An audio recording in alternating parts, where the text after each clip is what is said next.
Hello, YouTube. Hello. Hey. Hi. Hi. Hello. Hello there. Buongiorno. Bienvenue. Welcome back to our channel. Thanks for being here. It's been a bit of a weird one on the big. It's been a bit of a weird one on the boat this week. I think you've had a particularly good week, haven't you? Blah, blah, blah, blah. Yes. And that's because I've not been here. I have been in Amsterdam with a friend of mine, leaving Lauren and Shanti on the boat alone. Did you enjoy your time alone on the boat? Yes, I thoroughly enjoyed my time. When you're going away again. Yeah, I just get super productive when I'm on my own. I just get things done. I don't know why it's different when you're here. But when you're here, I just feel like I just want to relax and do Just nothing. because you love me so much, you just sit around staring at me and like, Yeah, you know. like, oh my God. I wish. How can one be so amazing? Before you see what Lauren got up to this week, we get asked quite a lot about what we do for drinking water on the boat. So I'm going to tell you a bit about it. So there are many different ways that you can have filters in your boat. One, like we looked into quite a few different things, and there's like some that you can attach to like your tap, like with these little filters. But the more we looked into it, we realised that it doesn't filter out all of the things that we think is really important, like chemicals and dirt, because the water that we have is tap water that goes into a tank that's pretty not okay. It's a bit rusty, like you don't really know what's in there, so it's good to get a good filter system. So yeah, as Lauren was saying, the more we were reading about all the kind of chemicals that is in tap water, it was making me more and more want to drink filtered water. So we bought a Brita filter because it was the one we heard of most, and after some research actually found out that Brita doesn't actually remove bacteria, fluoride or most chemicals. It's actually more aimed at just like making the taste better. So it was back to the drawing board, started researching again, and then I found Epic water filters. Yes! Which is this jug that changed the game for us. Oh my God, it really has. And actually, when you drink, like when we first tried it, we actually tasted the water. We both looked at each other and was just like, I said it was silky. yeah, it just tasted so like amazing. Like, you know, sometimes I don't know, like sometimes when I travel around the UK and I drink the tap water, I literally just bring the glass to my nose and I can just smell the chemicals in it, and it's disgusting. You it hate the puts, tap water honestly, at my family's house, don't you, in London? Sorry, Adam's family, but I hate the tap water there in London. So Epic water filters have actually designed their own filter that goes in their pitcher, and it gets rid of 99.9% of harmful contaminants like chlorine, heavy metals, agricultural pollutants and trace pharmaceuticals. And what I also really love about Epic water filters is that their filter is 100% recyclable. So yeah, I think we've banged on enough about water for today. They also do like travel water bottles and all that, but yeah, honestly, the silkiest, smoothest water. The best water. Oh, I just feel so happy drinking it. Like, from the bottom of my heart, it fills me with so much joy knowing that I'm getting fresh, lovely water that doesn't have all this crap in it. So thank you. Now it's time to see what Lauren got up to this week. Hello, I'm Adam. I'm Lauren. And this is Shanti. We all live together on board our 59-foot narrowboat. Join us as we show you what our day-to-day life is like living on the British waterways. So this is our bathroom. This is where we keep our laundry. So as you walk in, that's the sink and the toilet, the shower, and just squeezed here is the laundry basket. There's a few pipes under there. That's what feeds the water and also gets rid of the water as well. And as you can see, it's really tough to open and close, and it scratched the side of this. So I've been really wanting to paint all of this so it's all fresh as well, but there's no point until this is fixed. Can you believe that I've never done anything about that? So plan is to take the screws out of here, basically take all of the wood off, and I'm going to extend this wood to about here or here, not sure. And well, in fact I think I might take that wood off, but I'm actually going to lift it up as well so it's bigger, because that's another problem we have sometimes, that it's always overflowing and then it just looks horrible. So I'm going to make the whole thing bigger. I'm gonna get rid of this stupid lid. I'm gonna make a new one and it's gonna be looking a lot more beautiful than this. So yes, let's see what happens.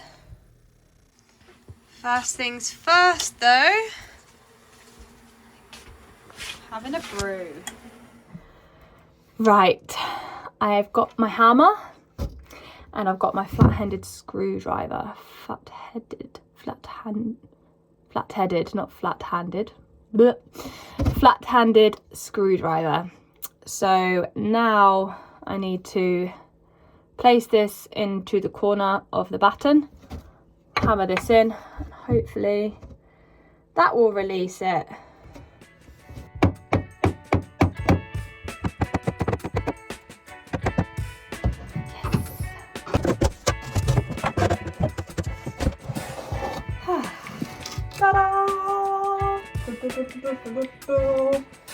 Oh my goodness, it's so dusty. That is vile. Can't wait to clean it. Next, I'm going to remove these parts and then I'm going to reconstruct it.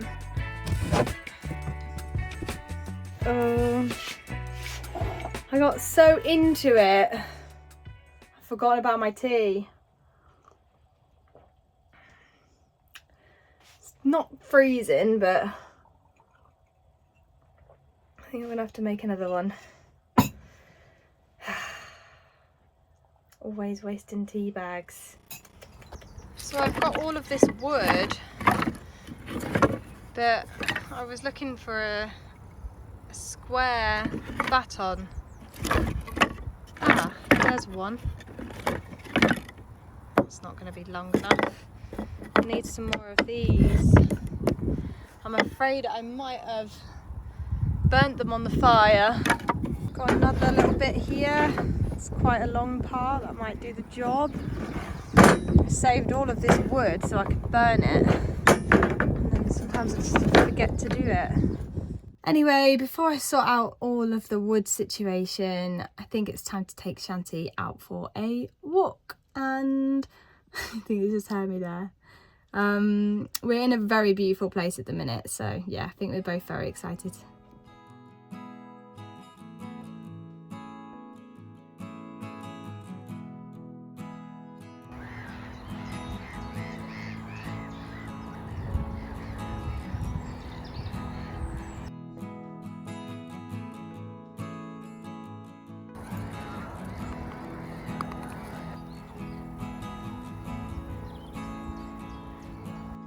Yeah, I'm gonna basically not go to Wix or B&Q and get more, just to make it the perfect size. I'm going to use 2 pieces of the old battens that I had and cut them to size and stick them together. So I've drawn a line. Here is where I want the wood to come up to, and I can't do it with 2 hands. Yeah.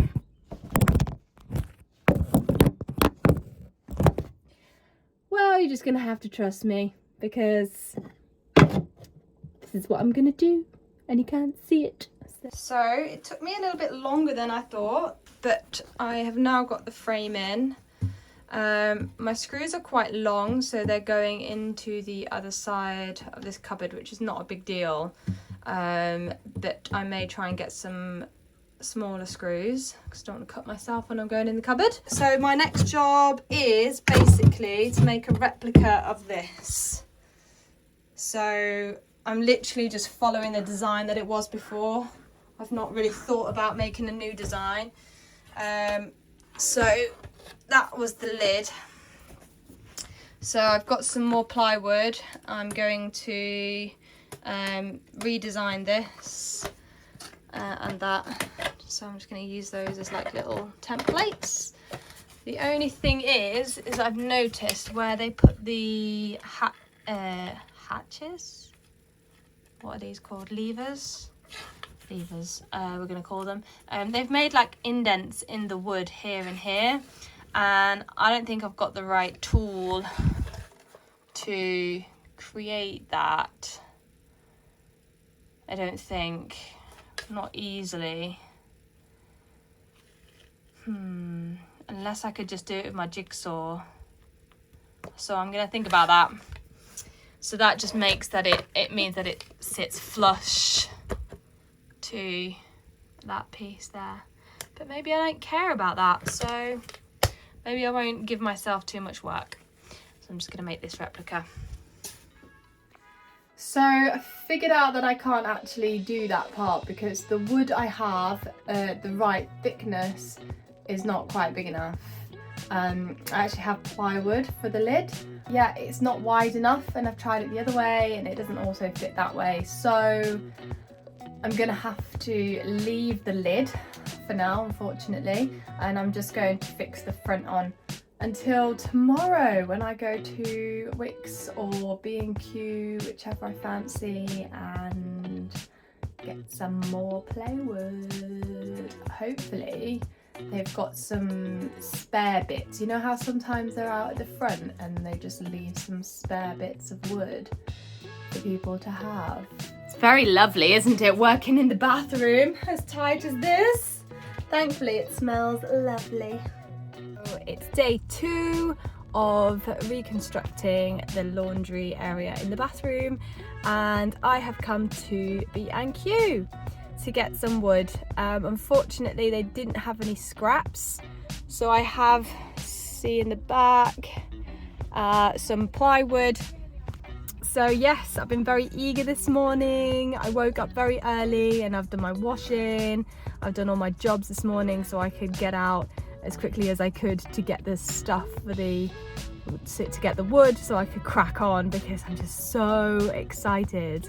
Because also once I've built it I'm going to be painting it, and I love painting. Yes, I know I'm strange, but I do. And yes, so I'm super excited to get going. Back on the boat, cup of tea, not going to let this one go cold. And you can't have a cup of tea without a biscuit. I think that's the only reason I drink so many cups of teas. It means it's okay to have a biscuit. Yeah.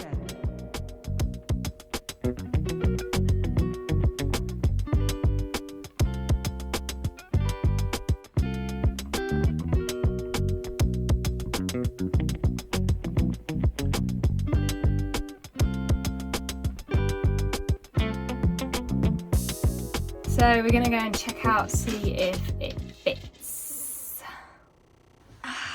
Yes, it literally fits perfect. Look at that. Yes, I'm a genius. Next step was to start building the lid.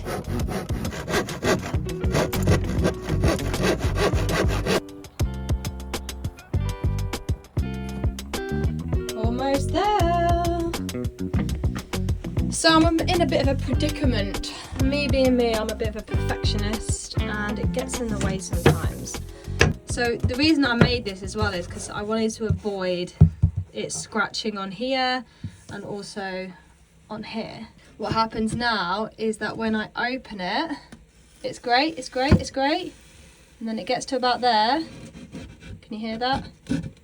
It's just getting caught on here. So I need to sand that down just a little bit to avoid that from getting stuck.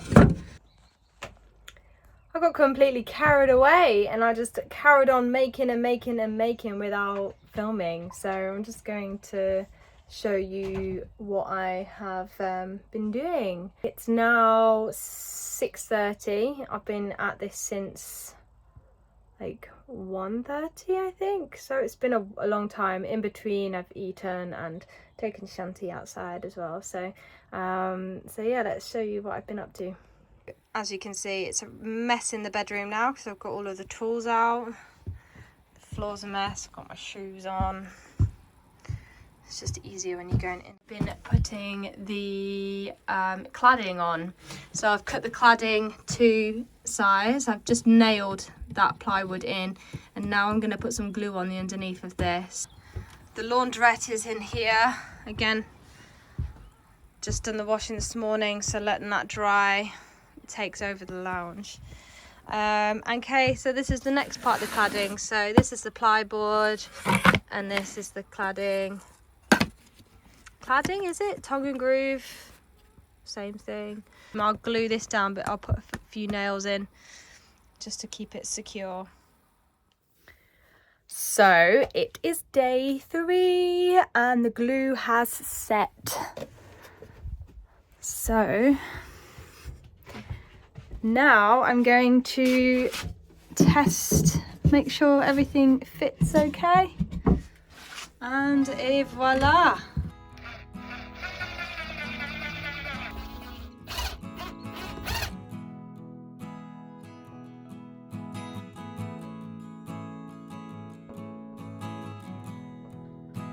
The bathroom is complete.